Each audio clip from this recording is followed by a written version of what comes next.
Hola, hola a todos, ¿cómo están? Bienvenidos nuevamente a su podcast Diálogos Inmobiliarios, en donde tratamos diversos temas del sector inmobiliario aquí en la ciudad de Aguascalientes. Y para ello, el día de hoy tenemos un invitado muy especial, el licenciado Víctor Lomelí, el cual nos estará hablando sobre la propiedad privada en México, las reformas que están sucediendo actualmente y cómo nos afectan. Bienvenido, Víctor, muchísimas gracias por aceptar la invitación. Muchas gracias, Luis. Te agradezco la oportunidad. Aquí es la segunda ocasión, primera como podcast. Realmente soy primerizo en esto, pero bueno, agradecemos la oportunidad, desde luego. Al contrario, gracias a ustedes, a Yus Hominen, que se ha dado el tiempo para poder capacitar no solamente a nuestro equipo, sino también a muchísima gente que está en el sector inmobiliario. Y el día de hoy pues estaremos hablando sobre la propiedad privada, en donde se eliminó explícitamente, se quitó la mención de propiedad privada en la Ciudad de México. ¿Qué significa esto, Víctor? Pues bueno, antes de entrar directamente al término jurídico, el elemento jurídico de lo que significa la propiedad, que es un derecho fundamental, ¿no?, de todos nosotros, que afecta tanto al sector inmobiliario como a los ciudadanos de a pie, como tú y Claro. como yo, Luis. Hay que entender el contexto en el que se da esta reforma, ¿no? Algunos analistas han dado su opinión en el sentido de que esto fue una cuestión meramente formal, es decir, que no afecta sustancialmente el derecho a la propiedad privada, porque lo único que hacía la reforma es, en lugar de establecer como principio de la Ciudad de México, principio rector, el respeto a la propiedad privada, que era hasta el 2 de septiembre todavía, hace un mes, el mes pasado. Ahora lo que dice el respeto a la propiedad en los mismos términos que establece el artículo 27 de la Constitución Federal.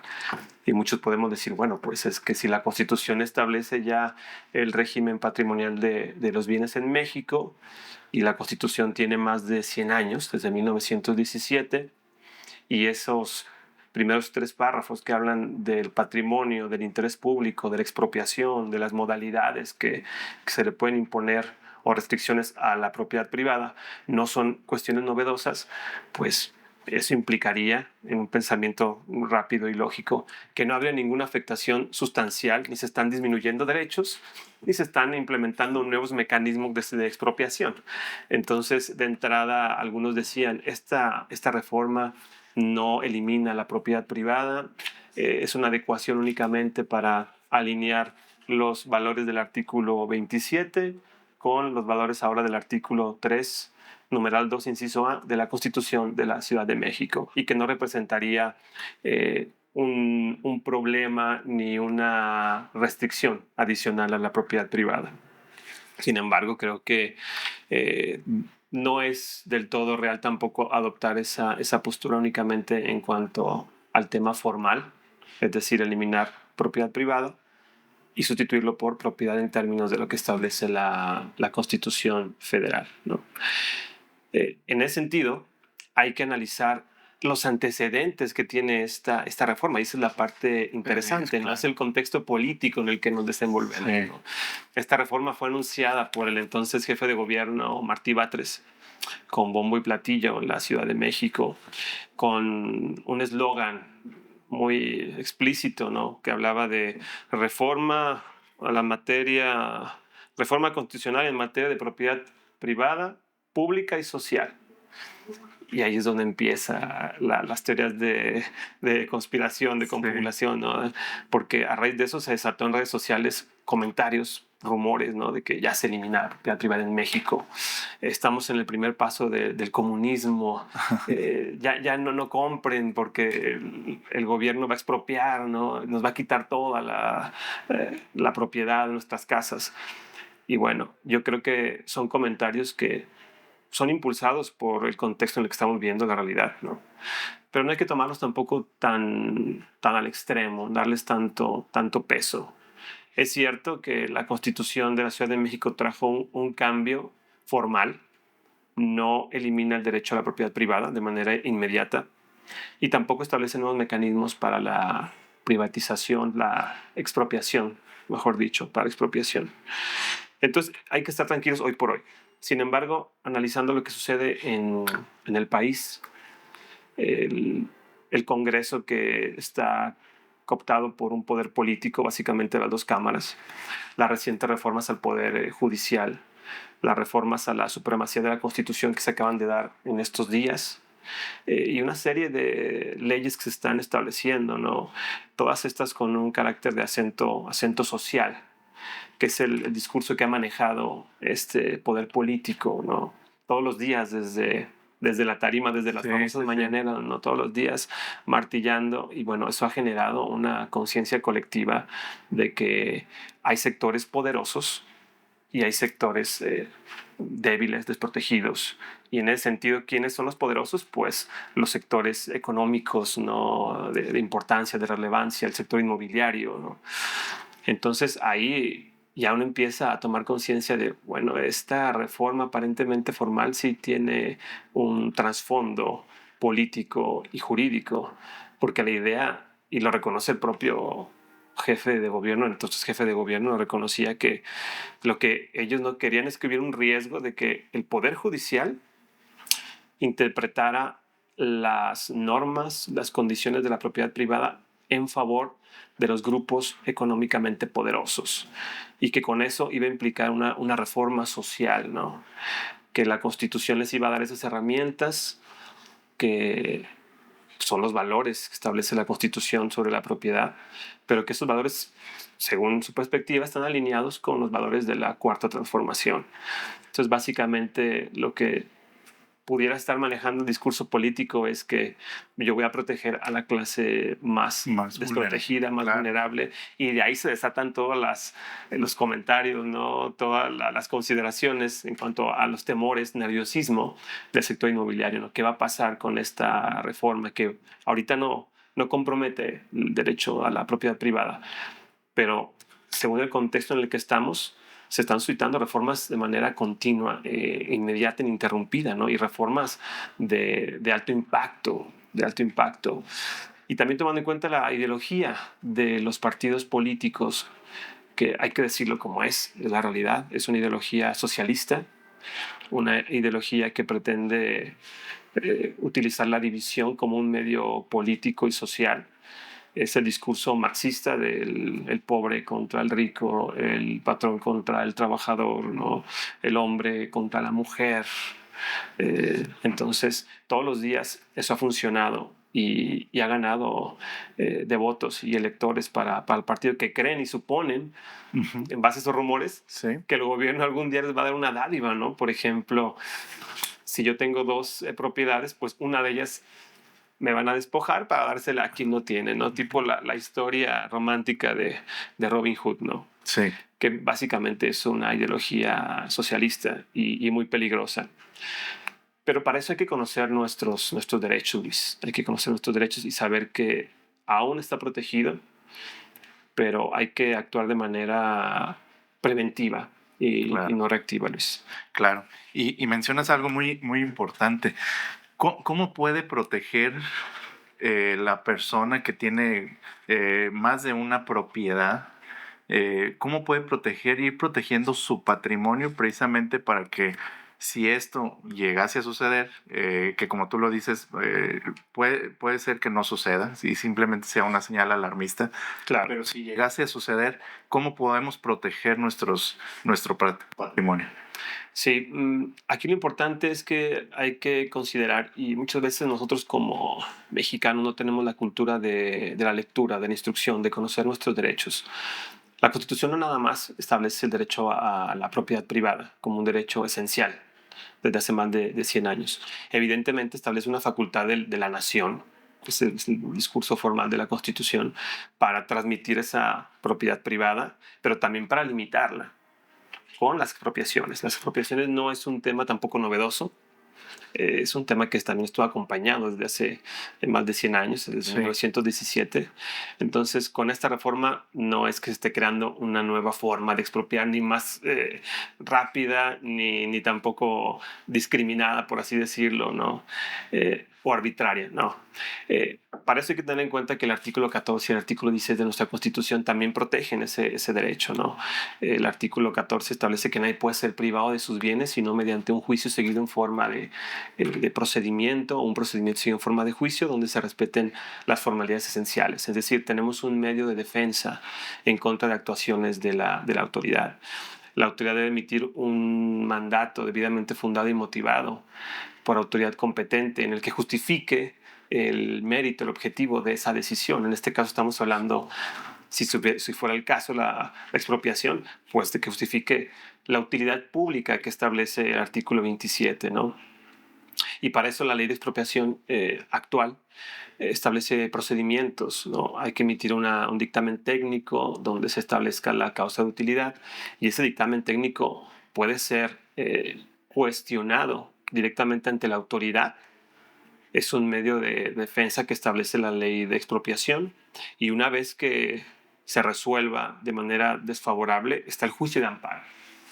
Ahora vamos al siguiente tema, Sí. pero está el juicio de amparo, pero si ahora ya el Poder Judicial van a reformarlo y el próximo 25, el próximo agosto de 2025 van a sustituir a la mitad de los jueces y magistrados. Actualmente ya 8 ministros de la Corte ya renunciaron. Sí. Entonces ahí empezamos otra vez con el análisis, ¿no? Bueno, entonces estos medios de defensa van a ser efectivos porque va a haber un poder judicial, un nuevo poder judicial, una extensión del Ejecutivo que puede interpretar estas normas a favor de quién, pues del poder político.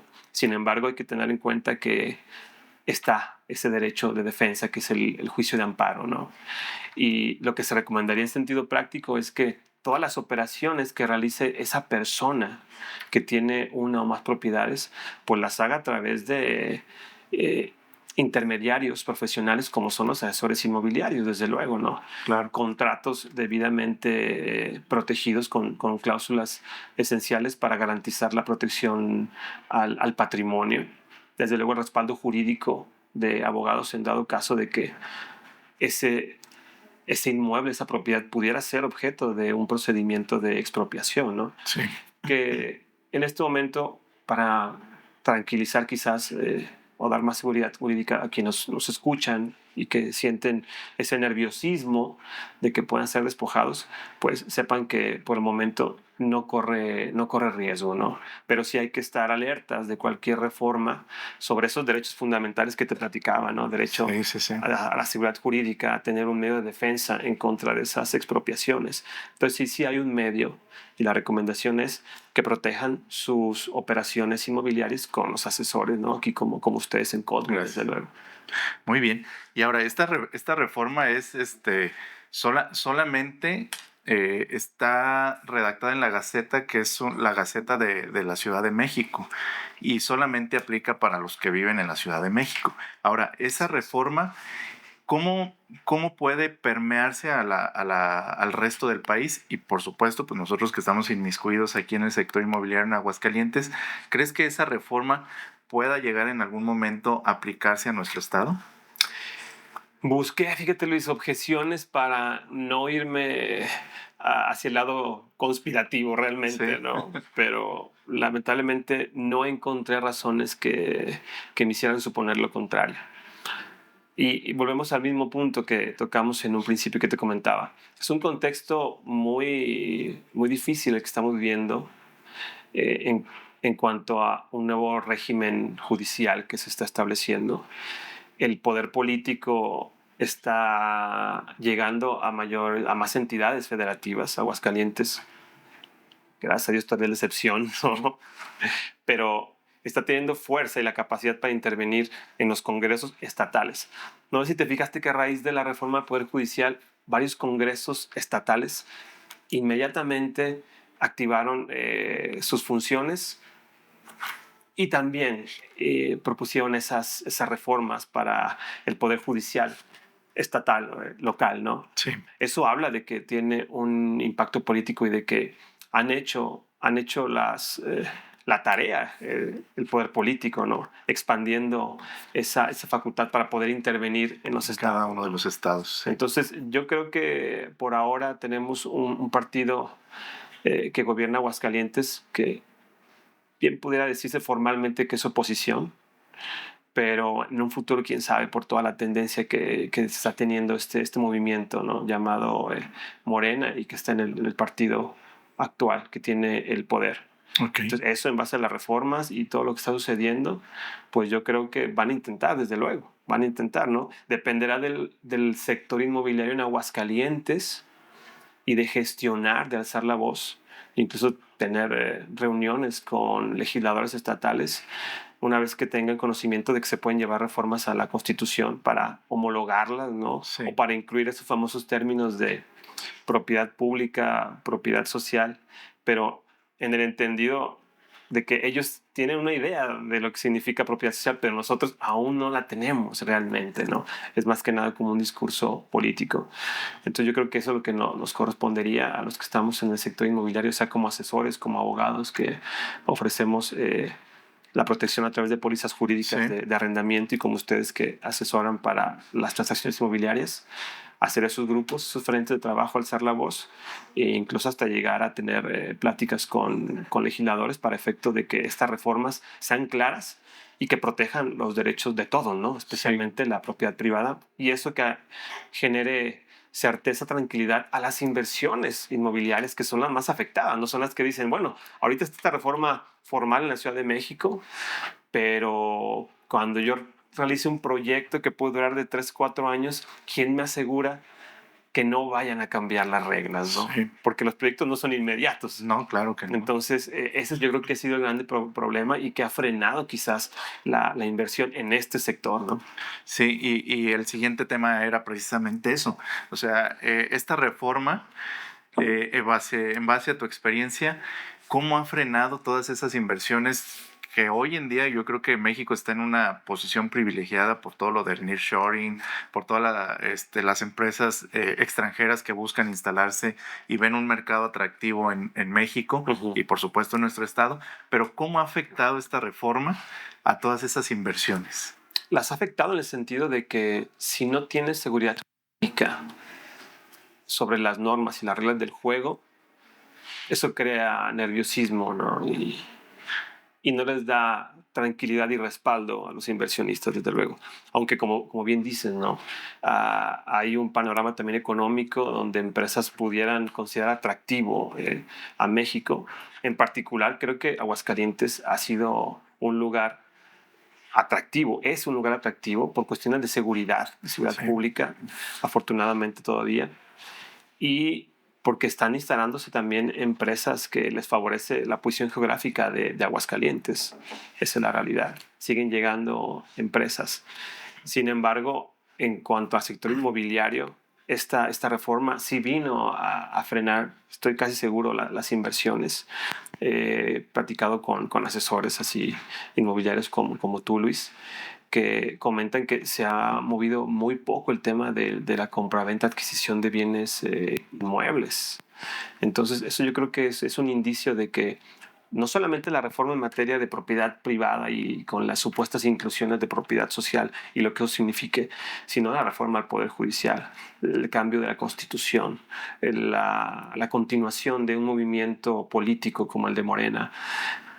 Todo eso sumado a la elección de Estados Unidos, ¿no? En donde el candidato republicano Donald Trump habla sobre la inversión china en México y lo que él pretende es imponer aranceles. Entonces, de alguna manera, es una estrategia política que trasciende al plano económico, y todas están ahorita, mientras no haya nada certero, mientras no haya certidumbre y seguridad, los inversionistas están a la expectativa, ¿no?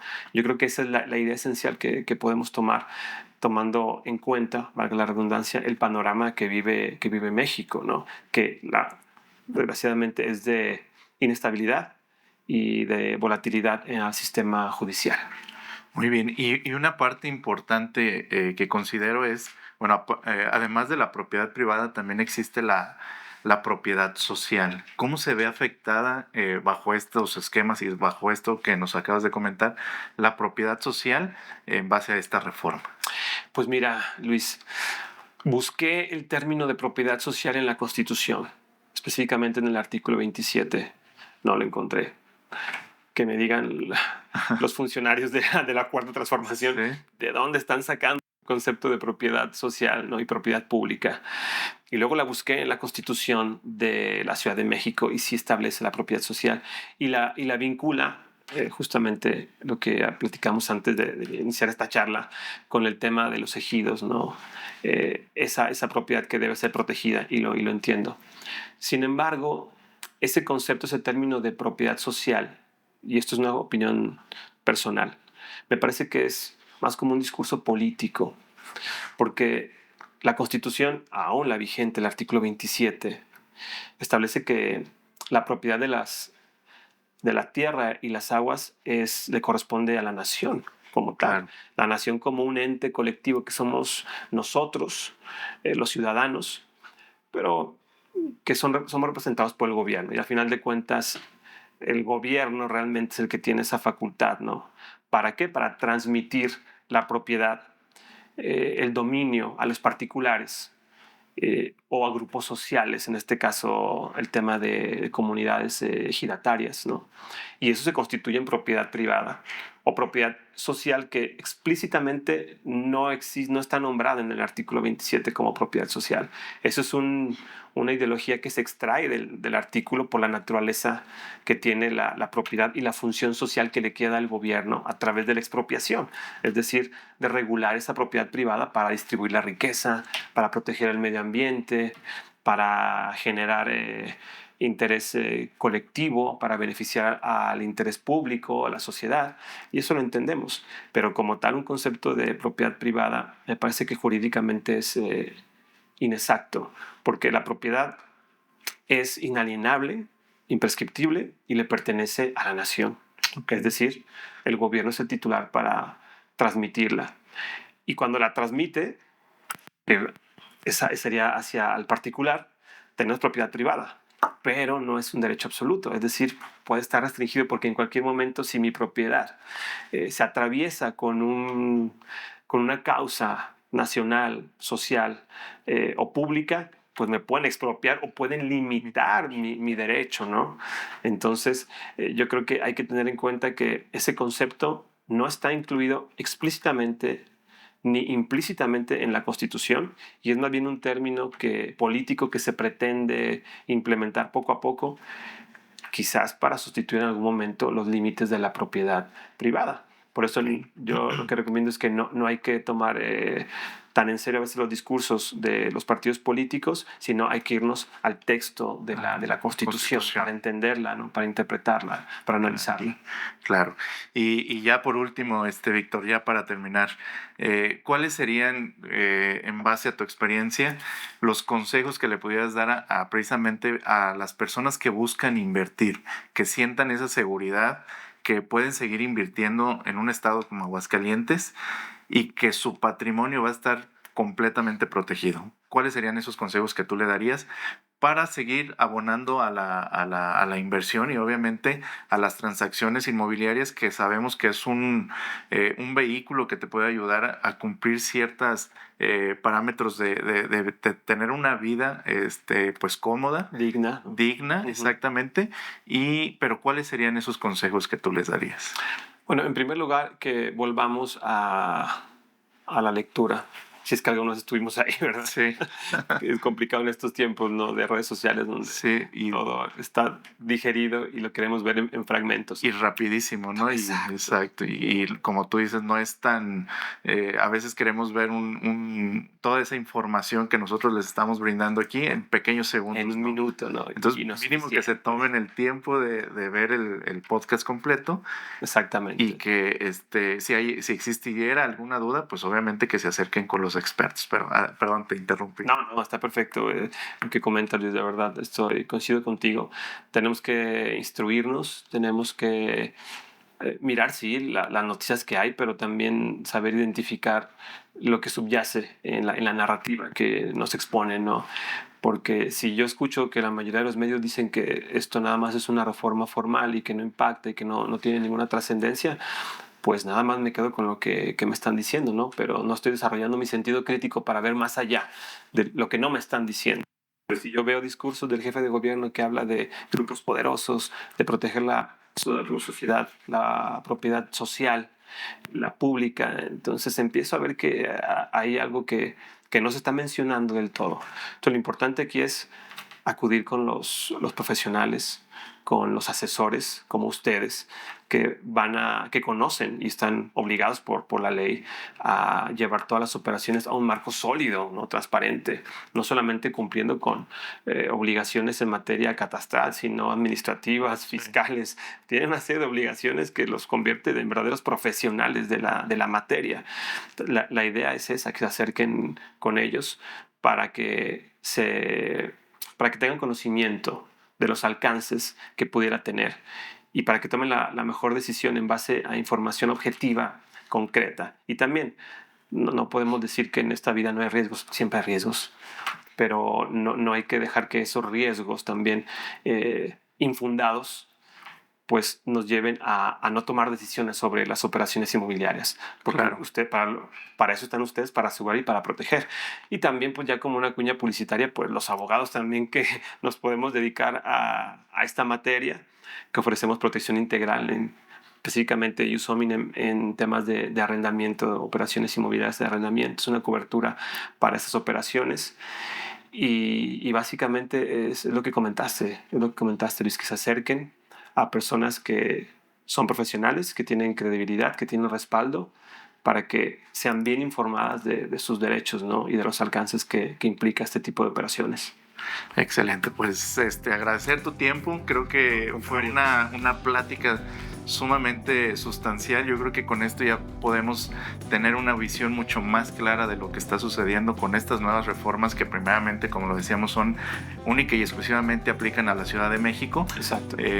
Hoy en día no nos aplican a nosotros aquí en la ciudad de Aguascalientes, pero eso no quiere decir que podamos en un futuro se puedan aplicar aquí al Estado. Estar exentos de que haya alguna reforma que sí, de manera sustancial, elimine la propiedad privada o la restrinja o imponga nuevas modalidades de expropiación. Hasta el momento no, hay que estar tranquilos, pero hay que también tener una actitud de prevención. Claro. De prevención, desde luego. Perfecto, pues muchísimas gracias, agradecer nuevamente el tiempo, la plática, la charla, y agradecerles a todos ustedes que se toman el tiempo de poder ver contenido que realmente agrega valor al sector inmobiliario. Entonces agradecerles, muchísimas gracias y nuevamente nos vemos pronto, licenciado. Claro que sí, muchas gracias, Luis. Gracias, hasta luego.